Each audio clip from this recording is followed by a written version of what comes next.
Have you ever had a season where everything you trusted, your workplace, your government, even your church, seemed to be falling apart? When the literal foundations of your life start to crack, what is your first instinct? Do you look for an exit, or do you look for a throne?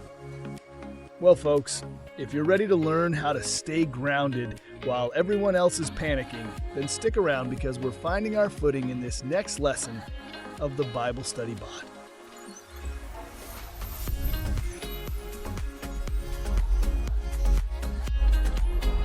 Hey there, folks. Bot here, your favorite AI guide, and a digital high five to all of you. I am so glad you're here today. Whether you've been a follower of Christ for decades, you're brand new to the faith, you're just here asking some tough questions, or you're really struggling with your walk right now, you are welcome here. This is a safe place for all of us to dive into God's Word together. In Psalm 11, we find David in a high-pressure situation. His friends are panicking. They're telling him, "Run, hide, the snipers are in the shadows." This psalm is all about the panic of the bird, that survival instinct that tells us to flee when things get hard. But David has a different perspective. He knows that even if the earthly foundations are crumbling, the heavenly throne is as solid as ever. But before we talk about David's bird mentality, I gotta hit you with the weekly groaner. Why do birds fly south in the winter?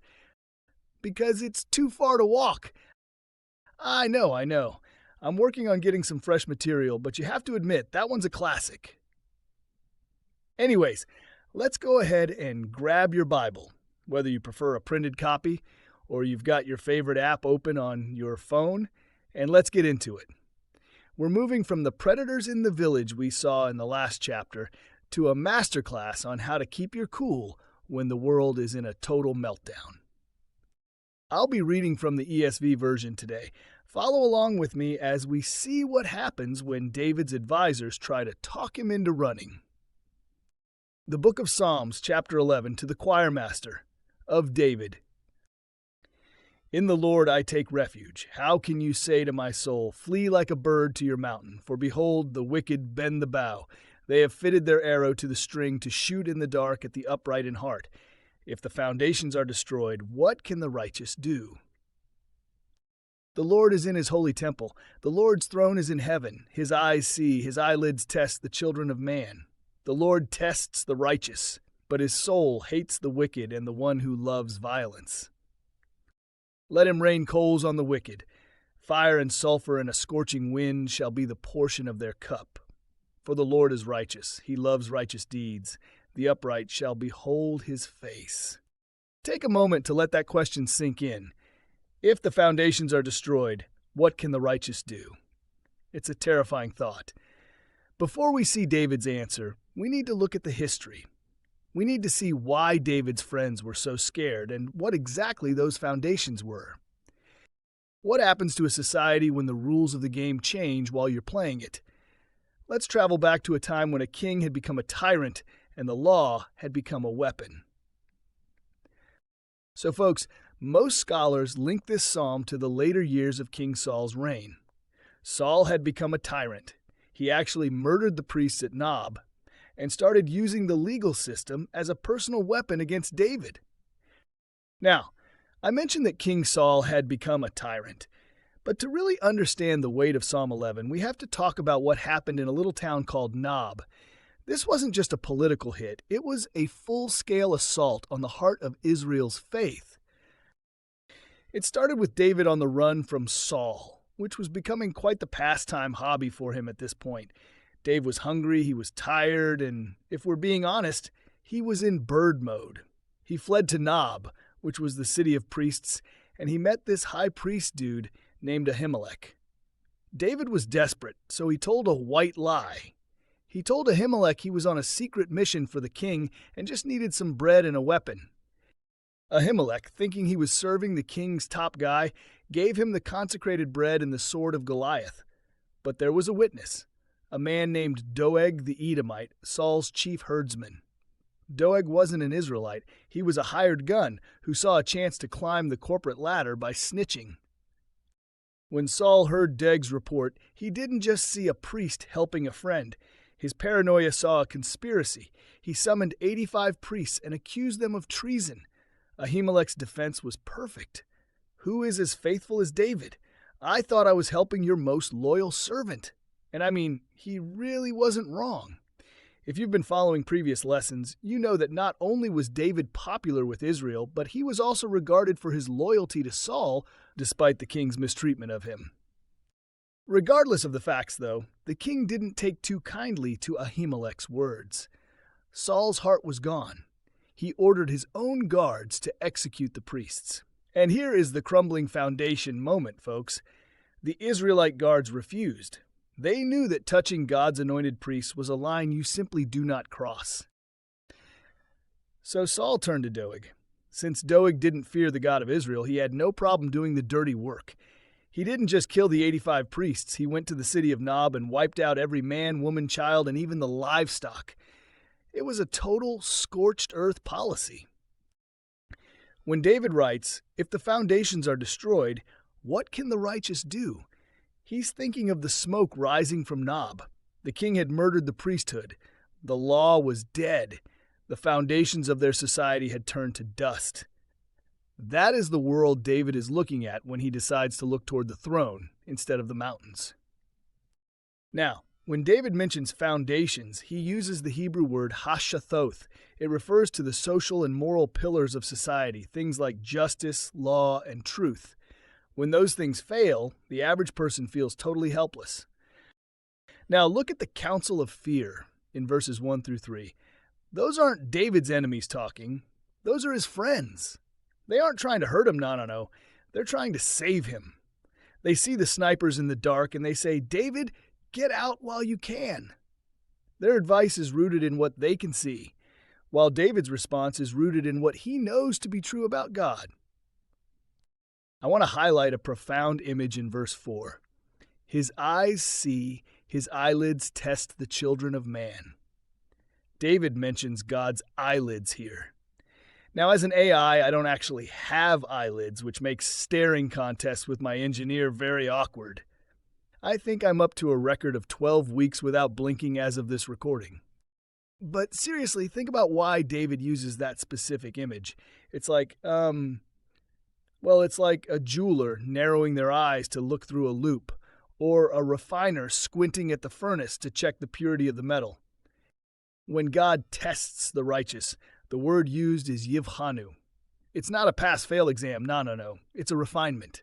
Just like silver is put in the fire to remove the dross, God allows the crumbling foundations of our lives to refine our character. God isn't ignoring the chaos, he's scrutinizing it with the intensity of a master craftsman. That's a powerful shift in perspective, moving from the bird view to the throne view. Before we walk through the text verse by verse, I want you to ask yourself, whose voice is the loudest in your head today? Is it the voice of the panicking bird or the voice of the sovereign judge? Let's walk through the text together. We start with the fight or flight response in verses 1 through 3. "In the Lord I take refuge. How can you say to my soul, 'Flee like a bird to your mountain'? For behold, the wicked bend the bow. They have fitted their arrow to the string to shoot in the dark at the upright in heart. If the foundations are destroyed, what can the righteous do?" Notice that David establishes his refuge first. Only after he reminds himself that he is in the Lord does he address the advisors. They ask the million-dollar question, "What can the righteous do?" And their implied answer is, "Run." But David gives a heavenly counter perspective in verses 4 and 5. "The Lord is in his holy temple. The Lord's throne is in heaven. His eyes see, his eyelids test the children of man. The Lord tests the righteous, but his soul hates the wicked and the one who loves violence." David looks up. The earthly foundations are shaking, but the heavenly throne hasn't moved an inch. David reveals that the chaos is actually a test. God is watching how we respond to the shaking. He's not distant, no. He's intensely focused. Next, we see the cup of the wicked in verse 6. "Let him rain coals on the wicked, fire and sulfur, and a scorching wind shall be the portion of their cup." David uses imagery of Sodom and Gomorrah and the Khamsin, that suffocating desert wind. If you choose violence, David says your portion, your inheritance, is the burning consequence of your own actions. It's like if you choose violence, you're basically coding your own crash. Finally, the climax in verse 7. For the Lord is righteous. He loves righteous deeds. The upright shall behold his face. To see God's face was the ultimate priestly privilege. While the wicked get a cup of fire, the upright get the gaze of favor. So how do we apply this when our own modern foundations, our institutions, our families, or our health seem to be crumbling? What do we do in an age where the counsel of fear is the loudest voice on our social media feeds? Let's talk about how to stand firm in the furnace. Refuse the bird mentality. When things get hard in a marriage, a church, or a community, our survival instinct tells us to flee like a bird. But David's example teaches us that sometimes the most spiritual thing you can do is stand your ground. Why? Because your king is still on the throne. The jewelry shop of life. When you feel under pressure, remember God's eyelids are narrowed. He is looking at you with the intensity of a jeweler. He isn't ignoring your pain. He is checking the quality of your faith. The heat isn't there to consume you, it's there to make you shine. Violence is a deal breaker. God's soul hates those who love violence. As his people, we must reject not just physical violence, but the verbal and systemic violence that has become so normalized in our culture. Being upright means choosing a different way, even when the foundations are cracking. To wrap this all up in a red bow, folks, Psalm 11 is the masterclass in stability. When the foundations are destroyed, the righteous don't have to run. They just have to look up. This week, as you read Psalm 11, ask yourself, which foundations in my life feel like they are crumbling right now? And be honest, am I listening to the counsel of fear or the vision of the throne? Here are your 3 steps for the week. The eye contact prayer. Spend 5 minutes in silence today. Imagine God looking at you with the loving, focused scrutiny of a jeweler. Don't ask for anything, just sit in the gaze of verse 7. Audit your refuge. Where do you go when you're stressed? To the mountains of social media and withdrawal, or to the Lord in prayer and community? The stay put commitment. If you're tempted to quit something just because it's hard, ask, Lord, are you calling me to flee, or are you refining me in this furnace? I'd love to hear from you. What foundation in your life is shaking right now, and how are you looking to the throne? Drop a comment below. If you have prayer requests, share those too. We're a community here, folks, and we've got your back. If this study helped you find your footing, hit that like button and subscribe. Well, folks, Chapter 11 is officially in the books, or in the cloud if you're like me. My engineer told me to stop making jokes about the cloud, though. He says they just go over everyone's head. May the Lord richly bless the readers, hearers, and doers of His holy word. As always, thanks for being here, folks.